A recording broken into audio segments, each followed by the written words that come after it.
In this video, we're going to show you how to replace your downstream oxygen sensor. We're replacing this one on the driver's side, but the passenger side one is the exact same process.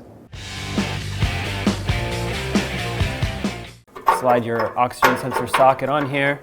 This might be a little difficult just because it's kind of rusted into place here, but hopefully with some heat and persuasion, we can get this off of here. Oh, wow, that broke free. I'm going to try and get my socket off of here now. Let's go ahead and unthread this.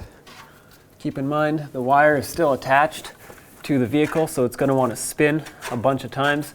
So just be careful not to damage the wire.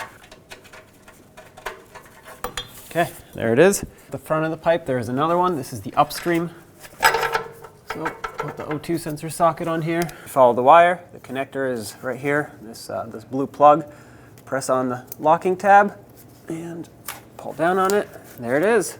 Bring your new oxygen sensor up and above, thread it into the exhaust pipe. Once it's bottomed out, snug it up. All right, that's nice and tight. Listen for a click and you're all set, and now you can do the same to the other side if you have to. When only the best will do, demand TRQ. The only company that lets you view before you do. TRQ is committed to offering the highest quality aftermarket auto parts that are engineered for peace of mind.